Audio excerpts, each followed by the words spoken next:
요한복음 15장 후반부에서는 예수님으로 인해 고난받는 제자들의 모습을 예수님께서 미리 알려주시는 말씀이 나옵니다. 요한복음 15장 25절에서 그러나 이는 그들의 율법에 기록된 바 그들이 이유 없이 나를 미워하였다 한 말을 응하게 하려 함이라.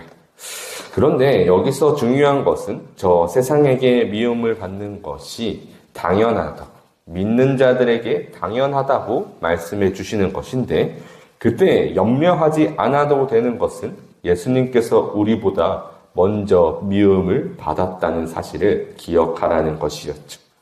그렇기에 예수님께서는 먼저 세상으로부터 미움을 받으셨기에, 우리보다 먼저 그 모든 고난을 당하셨기에 우리의 마음을 충분히 위로할 하나님이 되신다는 것이 요한복음 15장 후반부의 말씀이었습니다.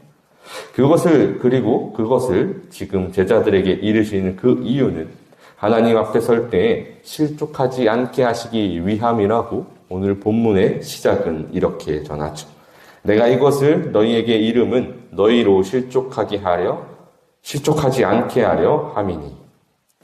이때 실족하는 것은 그 실제의 단어 그대로 넘어지지 않는 것, 발이 빠지지 않는 것, 어디에 걸려 넘어지지 않게 하시기 위함이라는 것입니다.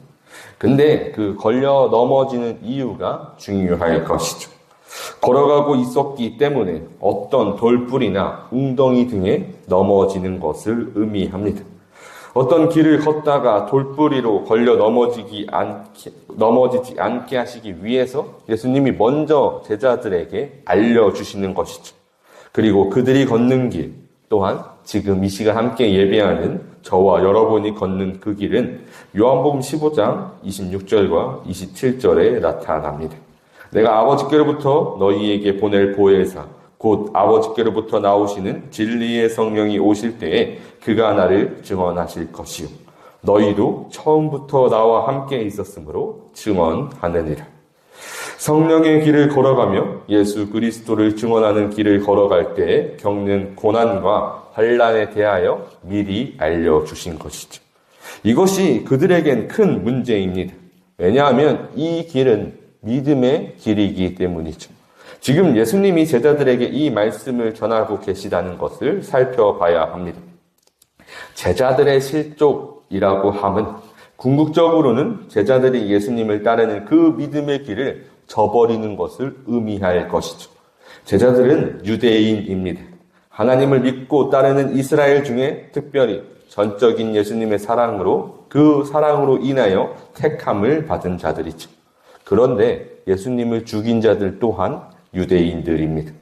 이스라엘이라는 나라 자체가 하나님의 은혜의 산물인데 그런 그들이 예수님을 죽이는 완악함을 보인 것이죠. 그리고 그들은 그 일 자체가 하나님의 일을 위하여 하나님을 섬기기 위하여 행한 일임을 예수님은 아주 정확하게 보고 계셨죠. 오늘 본문 2절에서 사람들이 너희를 출교할 뿐 아니라 때가 이르면 무릇 너희를 죽이는 자가 생각하기를 이것이 하나님을 섬기는 일이라 하리라.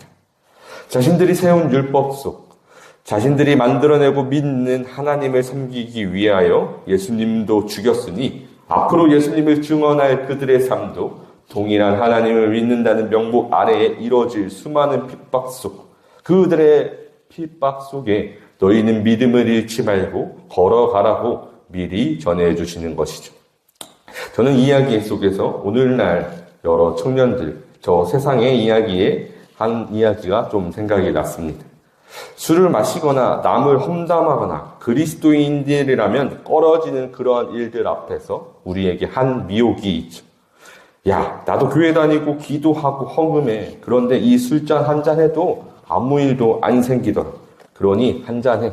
이렇게 내가 욕을 해야, 남을 욕해야 우리도 스트레스가 풀리지. 자신의 안위를 위로하는 명목하에 스스로 세운 우상으로 자신을 위로하는 많은 사회의 모습들을 청년들을 통해서 참 많이 들립니다. 우리의 청년들을 미혹하는 그들의 이야기에 실제로 청년들의 삶은 실족하기 참 쉬운 삶을 살아가고 있겠구나라는 생각도 하게 되죠. 그러나 오늘 본문 속 예수님은 아주 분명하게 말씀해 주십니다. 3절에서 그들이 이런 일을 할 것은 아버지와 나를 알지 못함이라. 그들이 그런 일을 행함은 하나님을 알지 못하여서 하는 것입니다. 예수님을 알지 못해서 하는 것이죠. 여기서 이 알지 못함이라 말씀하시는 것은 인격적인 체험을 동반합니다. 그 삶에 스스로 생각하는 하나님의 모습은 있으나 정말 진실로 우리를 사랑하시는 예수님의 사랑은 경험하지 못했기 때문입니다. 그러나 이제 우리는 전혀 다른 주의 백성의 모습을 이 본문 속에선 이렇게 말씀해 주십니다. 오직 너희에게 이 말을 한 것은 너희로 그때를 당하면 내가 너희에게 말한 이것을 기억나게 하려 하며 처음부터 이 말을 하지 아니한 것은 내가 너희와 함께 있었습니다. 제자들은 늘 예수님과 함께 있었기에 저 어떠한 고난과 핍박 속에서도 견제할 수 있는 예수님의 사랑이 있었습니다. 그러나 그때 예수님께서 이제 떠나시면서 그에게 부어주실 그 일은 성령을 통해서 그 모든 가르침을 기억나게 하시기 위함이었죠. 우리는 저 세상의 핍박에 대하여 그들 앞에서 우리의 양심이 찔림이 생각날 것입니다. 예수님의 말씀이 생각날 것이죠. 그 사실로 우리의 마음에 특히 믿음에 관한 강한 찔림으로 인하여 예수 그리스도가 생각나게 하실 것인데 그것이 우리에게 부어주신 성령으로 인해 이루어질 수 있다는 사실이죠. 결국 우리에게 부어주신 성령을 통해서 우리는 예수님의 사랑이 나에게 내 삶에 확증되는 순간이라는 것입니다. 그것으로부터 우리는 이 세상에 경험하는 수많은 고난과 핍박 속에서 하나님의 사랑을 보게 하는 그 인내의 기쁨을 누리게 하실 것입니다. 이제 우리는 세상으로부터 수많은 고난과 핍박을 받을 것입니다. 디모데후서 3장 12절에서는 무릇 그리스도 예수 안에서 경건하게 살고자 하는 자는 박해를 받으리라. 바울이 전하듯 우리가 겪는 박해, 그 박해로 하여금 우리는 더욱 경건하게 사는 믿음의 길로 인도해 주시는 성령의 은혜를 누릴 것이죠. 성령이 우리에게 하나님의 사랑을 더욱 확증하며 우리의 믿음을 더욱 깊게 만들 것입니다. 이 고난과 환난 속 우리에게 가장 필요한 것은 성령을 의지하는 것인데 그 성령을 통해서 깨달을 수 있는 것은 하나님의 말씀입니다. 디모데후서 3장 15절에서는 또 어려서부터 성경을 알았나니 성경은 능히 너로 하여금 그리스도 예수 안에 있는 믿음으로 말미암아 구원에 이르는 지혜가 있게 하느니라. 우리가 경험하는 그 모든 시험을 이길 힘도 수많은 환난 속 견디는 힘도 모두 성경을 통해서 나에게 지금 우리에게 살아 계셔서 역사하시는 예수님의 사랑을 끝없이 말씀해 주시는 성령의 임재가 있기에 우리는 말씀으로 말미암아 살아가는 그 말씀 앞에 순종하는 주의 자녀의 삶을 살아갈 것이죠. 이 말씀들이 결국 그때에 이길 힘을 줄 것입니다.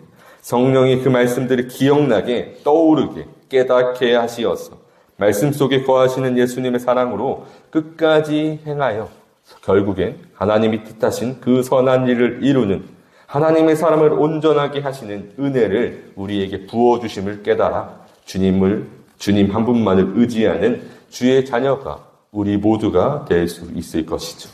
그러니 말씀을 의지하고 성령으로 간구하여서 예수 그리스도의 사랑을 끝까지 의지하여 저 세상에 있는 모든 핍박과 싸워 이길 수 있는 저와 여러분이 되시기를 간절히 소망합니다.